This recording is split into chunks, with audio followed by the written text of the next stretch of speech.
Hello, I'm Gabe Heller. I usually do gaming videos, but I did do some videos from my yard early on in my YouTube days, and so here's another one. Right now, there aren't any gaming videos going up because I and my wife are very busy doing a very thorough spring cleaning, which has been it's been about a decade since we've done this, so there's a lot of stuff to go through and figure out whether it's working or not, probably throw away. Those of you who may not be familiar with this phenomenon, before music was easily downloadable via the internet, before the internet was fast enough to really download much music, before the MP3 was invented, most music came on this, a CD. It's called optical media because it is read optically by a laser. Now, before they'd invented optical media, there was magnetic media. Some of you may be familiar with this, cassette tape.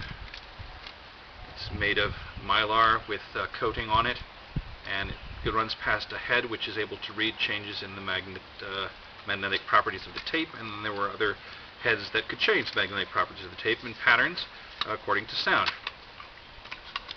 Before they figured out how to make these, we had these reels of magnetic tape.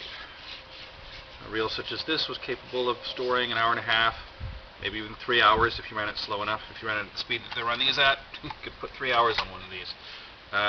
And you would put it on a reel-to-reel player such as this.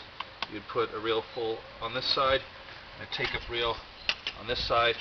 You would thread the tape through these various obstacle course here to the other one, and then you would do this to hold it in place, and then you could play it, and it would play music or sound or whatever you had recorded. Due to a rather, I don't know, fortunate or unfortunate circumstance, I ended up with an awful lot of these. And at the time I had a reel-to-reel tape player capable of playing them, but eventually it broke, and I had to buy another one.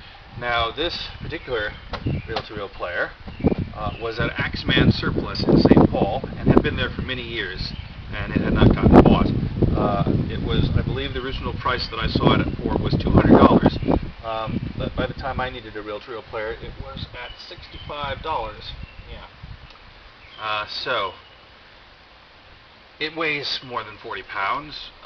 I wasn't certain that I wanted it, but I looked around and didn't find any other working reel-to-reel players, and they said it worked. It seemed to work, so I brought it home. It was made by 3M. 3M stands for MMM, which stands for Minnesota Mining and Manufacturing, a company that has built all kinds of things and is based near here, where I live in Minneapolis. So a lot of the stuff that they've made, crazy though it may be, has ended up at surplus stores in the area. I can only assume that their goal in building this originally was to win the Korean War. And we all know how that went. Well, at least you can look it up anyway. Now, there are a couple of scary things about it. This is a VU meter. I believe music players these days still have VU meters. They're all digital, fun. But this is what they used to look like. There's a little needle that would move back and forth here. And as it turns out, you can just loosen these screws and just pull this VU meter just out. So this is a VU meter. And I don't know, replace it with another VU meter? Or maybe something more interesting. I don't know. Maybe you could use this for sending special coded messages with your reel-to-reel player. I have no idea. But that was kind of fun and scary. And the reason this is part of the giant spring cleaning is that, well, our house was struck by lightning a few months ago. And something happened to it. Maybe this is like the origin of the poltergeist story, I don't know.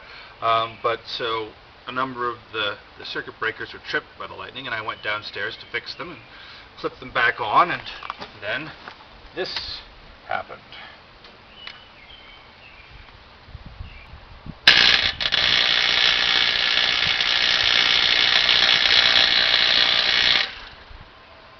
It wasn't even turned on.